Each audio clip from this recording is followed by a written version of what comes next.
Baik, selamat siang. Assalamualaikum warahmatullahi wabarakatuh. Perkenalkan, nama saya Rahmat Dasla Erlang Salah Fatwa dengan NIM 214171444029 dari kelas APC.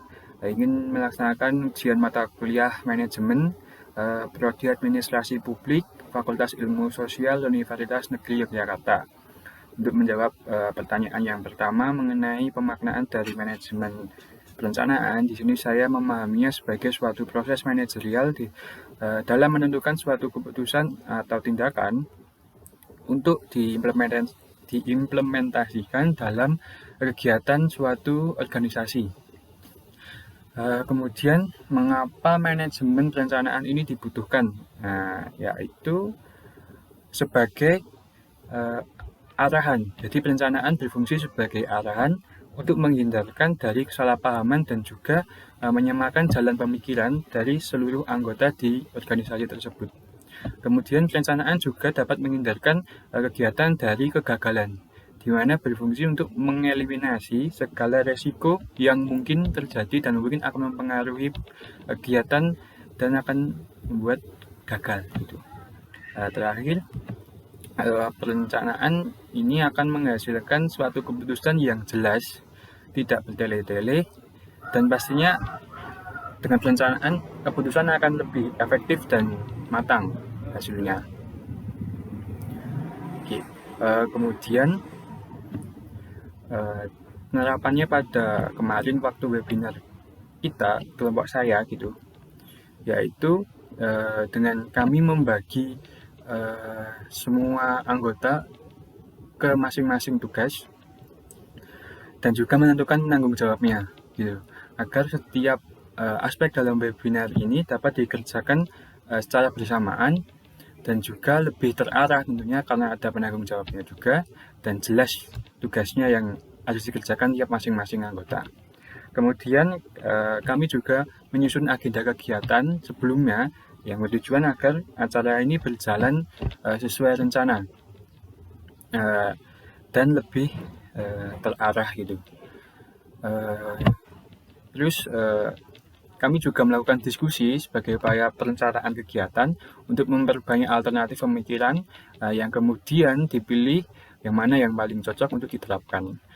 Diskusi ini juga berguna untuk menyamakan jalan pikiran kita, kelompok kami, gitu, karena jumlahnya yang tidak sedikit juga. Jadi harus disamakan apa yang akan kita lakukan, begitu pemikirannya. Lanjut tentang webinar dari pertemuan 1 sampai pertemuan ke-6, di mana pada pertemuan pertama yaitu topiknya yaitu esensi perkembangan manajemen di era disruptif. Di sini saya menangkap bahwa tentang pemahaman bahwa pada era disruptif atau era di mana terjadi perubahan besar-besaran atau terjadi transformasi begitu.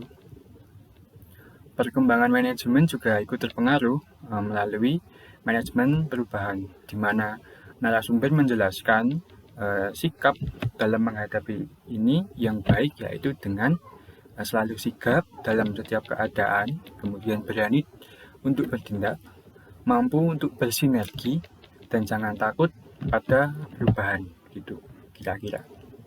Kemudian pada pertemuan kedua yaitu tentang memberdayakan SDM sektor publik yang adaptif terhadap era VUCA. Nah, pada pertemuan ini ada satu hal yang baru yang saya ketahui, yaitu tentang istilah VUCA. Nah, istilah yang menggambarkan era dengan serba ketidakpastiannya yang saat ini sedang kita alami ya, apalagi di masa COVID kemarin.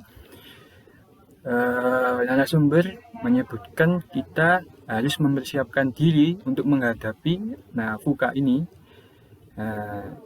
yaitu dengan cara memiliki visi yang jelas, kemudian pandai memahami situasi, dan selalu meningkatkan kemampuan kita, mengupgrade skill gitu.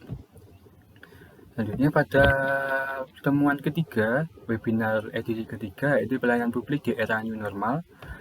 Di sini yang saya pahami adalah bahwa setiap instansi harus berani berinovasi dan keluar dari sistem lama yang kaku dan baku, dengan meningkatkan kualitas pelayanan yang terkonsentrasi pada fleksibilitas dan berbasis pada teknologi digital. Lanjut ke pertemuan keempat, edisi keempat, yaitu tentang peranan sektor industri publik dalam revitalisasi ekonomi nasional. Pada webinar ini, fokus pembahasannya adalah tentang fungsi inovasi dalam pemulihan ekonomi nasional yang dilakukan oleh sektor industri publik, di mana hal ini sangat diperlukan sebab Indonesia memasuki era industri 4.0 dan diperlukan sumber ekonomi baru sebagai penggerak perekonomian bangsa, seperti yang kita ketahui, yaitu ekonomi kreatif yang sekarang lagi digalakkan dengan UMKM dan lain-lainnya. Selanjutnya pada edisi kelima yang berjudul Manajemen Transformasi Digital di Ranah Pelayanan Publik. Pada webinar ini satu hal yang jadi pemahaman baru bagi saya, yaitu manajemen transformasi, yang merupakan suatu proses dan strategi berbasis teknologi digital untuk secara drastis mengubah cara bisnis beroperasi, utamanya dalam bisnis yang di ranah pelayanan publik, untuk melayani pelanggan pastinya, di mana kualitas pelayanan saat ini didasarkan pada pengoptimalan penggunaan teknologi gitu, dengan berbagai macam teknologi, salah satunya itu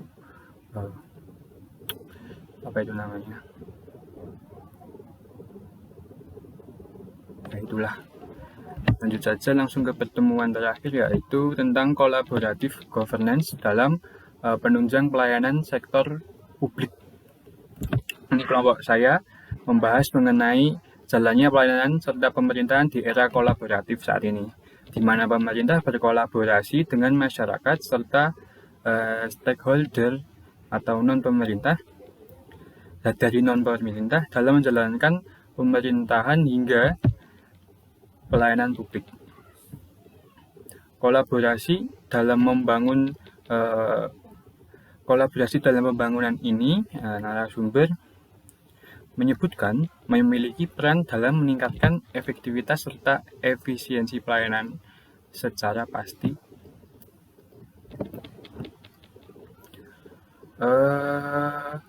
Pemahaman positif yang saya dapat dari semua keseluruhan begitu serangkaian webinar ini, yaitu mengenai manajemen publik, bahwa kita ini ada di era baru, di mana semua ingin serba cepat dan serba mudah. Maka dari itu pemanfaatan teknologi, utamanya dalam pelayanan publik, baik dari pemerintah maupun swasta, harus dioptimalkan, karena pelayanan publik yang berbasis teknologi digital jelas ampuh dalam meningkatkan efektivitas dan efisiensi, serta manajemen publik saat ini tidak hanya jadi tanggung jawab pemerintah saja, diperlukan kolaborasi yang membangun antara pemerintah, rakyat maupun pihak swasta.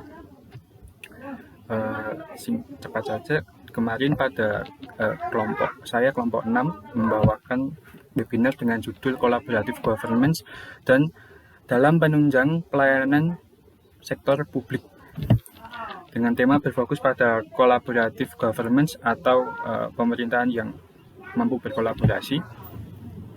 Dengan identifikasi masalah yang kami temukan bahwa pemerintah yang kolaboratif merupakan masa depan dalam bidang manajemen publik, dan bagaimana perkembangannya saat ini dan sudah sejauh mana dijalankan. Itu yang ingin kami diskusikan pada webinar tersebut. Kemudian temuan penting dari narasumber adalah bahwa collaborative governance yang diupayakan melalui berbagai program pemerintah mengarah pada penanggulangan kemiskinan. Begitu yang disampaikan dalam presentasinya kemarin. Jadi kesimpulannya adalah sebagai langkah pengembangan manajemen khususnya di sektor publik, pemerintah berkolaborasi dengan masyarakat serta stakeholder non-pemerintah dalam menjalankan pemerintahan hingga pelayanan publik, di mana kolaborasi ini bersifat membangun dan memiliki peran dalam meningkatkan efektivitas dan efisiensi pelayanan publik.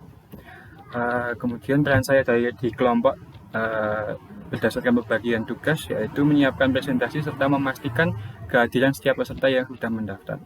Jika dibuat peringkat, mungkin saya masuk peringkat 7 besar dari 13 orang, karena tugas saya terhitung sederhana, tapi poin plus yang saya miliki yaitu saya selalu ada ketika ada diskusi gitu. Mungkin sekian saja presentasi dari saya. Mohon maaf jika ada salah kata atau kekurangan-kekurangan lainnya. Saya Ramadhan Erlang mengucapkan terima kasih dan wassalamualaikum warahmatullahi wabarakatuh.